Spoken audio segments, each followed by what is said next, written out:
Mark సువార్త 5వ అధ్యాయము. వారా సముద్రమునకు అద్దరినున్న గెరాసేనుల దేశమునకు వచ్చిరి. ఆయన దోణి దిగగానే అపవిత్రాత్మ పట్టిన వాడొకడు సమాధులలో నుండి వచ్చి ఆయనకెదురుపడెను. వాడు సమాధులలో వాసము చేసెడివాడు.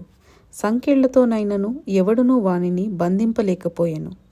పలుమారు వాని కాళ్లకును చేతులకును సంకెళ్ళు వేసి బంధించినను వాడు ఆ చేతి సంకెళ్ళు తెంపి కాళ్ళ సంకెళ్లను తుత్తునీయలుగా చేసెను గనుక ఎవడునూ వానిని సాధుపరచలేకపోయెను.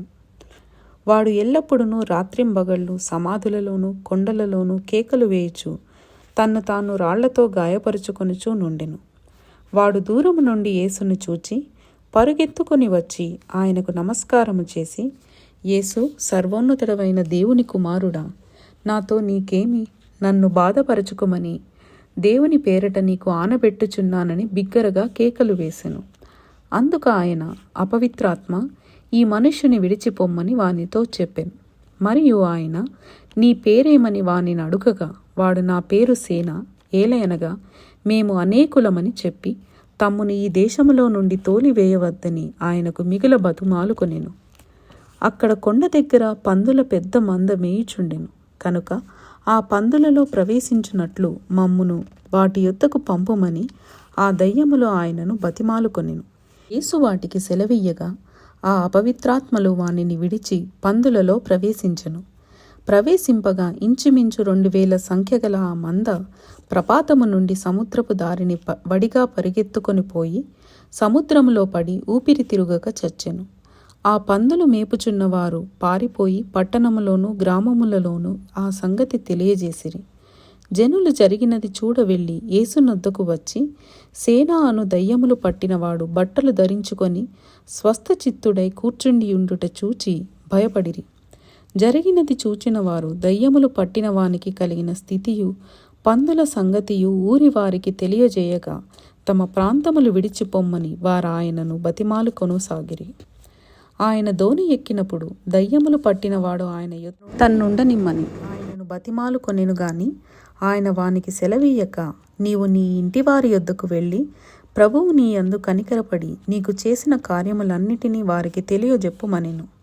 వాడు వెళ్ళి యేసు తనకు చేసినవన్నీయు దెకోపొలిలో ప్రకటింపనారంభింపగా అందరూ ఆశ్చర్యపడిరి.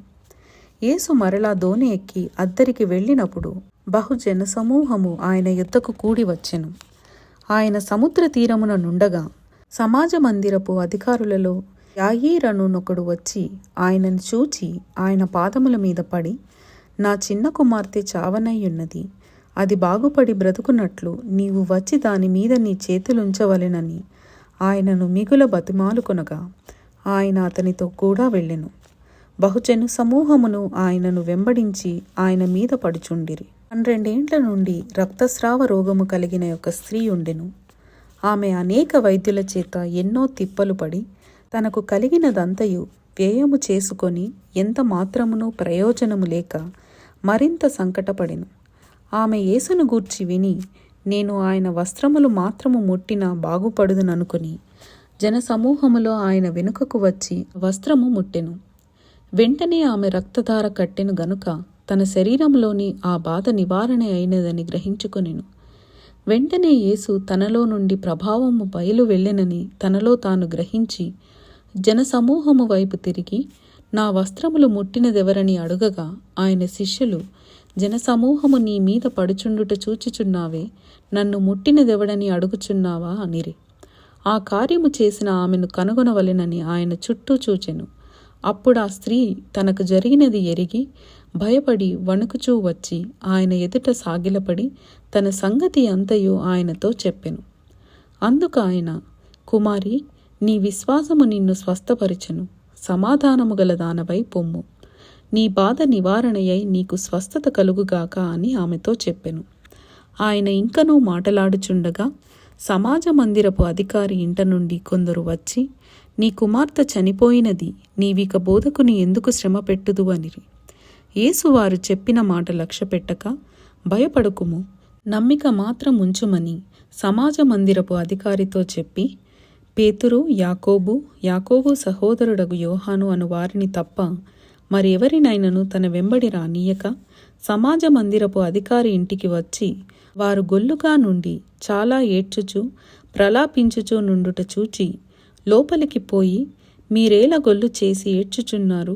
ఈ చిన్నది నిద్రించుచున్నదే కాని చనిపోలేదని వారితో చెప్పెను. అందుకు వారు ఆయనను అపహసించిరి. అయితే ఆయన వారినందరినీ బయటకు పంపివేసి ఆ చిన్నదాని తల్లిదండ్రులను తనతో ఉన్నవారిని వెంటపెట్టుకొని ఆ చిన్నది పరుండియున్న గదిలోనికి వెళ్ళి ఆ చిన్నదాని చెయ్యి పట్టి, తలీ తాకుమి అని ఆమెతో చెప్పెను. ఆ మాటకు చిన్నదాన లెమ్మని నీతో చెప్పుచున్నానని అర్థము. వెంటనే ఆ చిన్నది లేచి నడవసాగెను. ఆమె 12 సంవత్సరముల ప్రాయము గలది. వెంటనే వారు బహుగా విస్మయముందిరి.